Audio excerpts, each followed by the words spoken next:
तो दोस्तों भारत और चीन के बॉर्डर से काफ़ी ज़्यादा बड़ी न्यूज़ सामने निकल करके आई है और इस बार ये जो खबर है इसे ना तो किसी मीडिया हाउस ने खुद से छापा है और ना ही यहाँ पर इसे किसी इंटरव्यू के माध्यम से उठाया गया है। यहाँ पर इस बार डायरेक्ट हमारे जो रक्षा मंत्री राजनाथ सिंह जी है उन्होंने इसके बारे में जानकारी दी है और आप सब लोगों ने भी यहाँ पर काफ़ी सारे जो आर्टिकल्स और साथ में वीडियोस है उनको देख लिया होगा, जहाँ पर यह बताया गया है कि 9 दिसंबर को दोबारा से भारत और चीन की सेनाओं के बीच में एक बड़ा क्लैश हुआ और ये क्लैश इतना ज़्यादा बड़ा था कि इससे पहले भारत और चीन की सेनाओं के बीच में जो गलवान क्लैश हुआ था तो उसे ही आप सब इससे बड़ा क्लैश मान करके चल सकते हैं। और ये क्लैश 9 दिसंबर को तवांग सेक्टर में हुआ जो कि अरुणाचल प्रदेश में पड़ता है। लेकिन इस सब के बारे में जो जानकारी है वो हमारे रक्षा मंत्री जी के द्वारा आज यहाँ पर दी गई है और यहाँ पर जो रिपोर्ट्स सामने निकल करके आ रही है उनके अनुसार जो चीनी सैनिक थे वे 300 से भी ज़्यादा थे, जो कि अपने जो कन्वेंशनल वेपन्स होते हैं उनके साथ में आए थे, जहां पर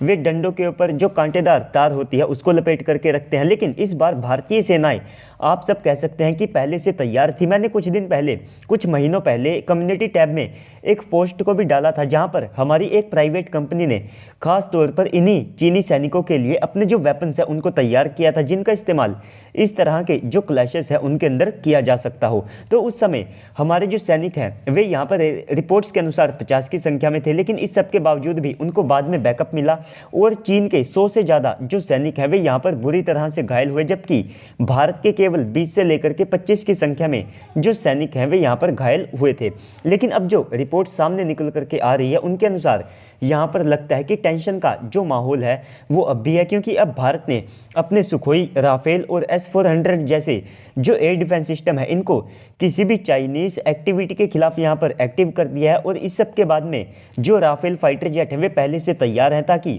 वे चाइना के द्वारा किसी भी क्रिएट किए जाने वाले थ्रेट को यहाँ पर डायरेक्ट चेक कर सके। और इसी के साथ में हमारे जो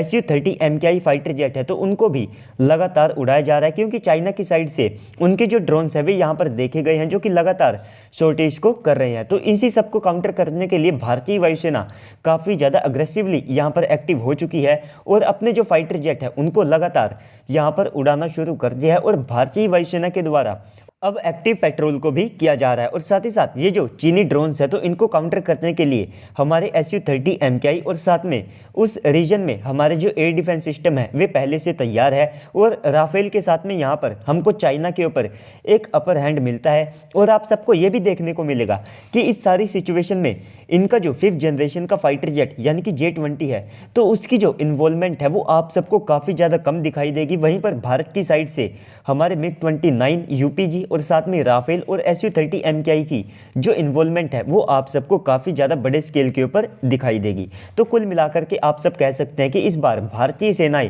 पहले से काफ़ी ज़्यादा तैयार है। और इसी के साथ में जब ऐसे क्लैशेस होते हैं तो आप सबको देखने को मिलता है कि हमारी सरकार काफ़ी ज़्यादा एक्टिव हो जाती है। भारत का यहाँ पर यह प्लान था कि अगले साल हम अपना जो डिफेंस बजट है उसे लगभग 14% तक बढ़ा सकते हैं और अब आप सब देखेंगे कि डेफिनेटली उसमें एक जो बड़ा जंप है वो यहाँ पर दिखाई देगा और अगले साल हमारा जो डिफेंस बजट है वो बड़ी आसानी से 80 बिलियन US को भी क्रॉस कर सकता है, जिससे कि यहाँ पर हमें मदद मिलेगी कि हम चाइना को काउंटर कर पाए और भारतीय सेनाएं अपनी आवश्यकता के अनुसार और जो वेपन्स है वे यहाँ पर खरीद पाए। अगर आप चाइना की साइड से इन सारी एक्टिविटीज़ को देखते हैं तो यहाँ पर कुछ बड़े कारण सामने निकल करके आते हैं। लगातार शी जिनपिंग को अपने ही देश में काफ़ी ज़्यादा विरोध का सामना करना पड़ रहा है, इनकी इकोनॉमी को भी काफ़ी ज़्यादा लॉस हो रहा है और साथ ही साथ जियोपॉलिटिक्स में चाइना की जो भदपिटी है तो उससे भी यहाँ पर कहीं ना कहीं अब इनकी जो कम्युनिस्ट पार्टी है वो अपनी जनता का ध्यान इन सारे मुद्दों से भटकाना चाहते हैं। और इसी सब के चलते आप सबको भविष्य में चाइना की साइड से जो इस तरह की एक्टिविटीज़ और साथ में अग्रेशन है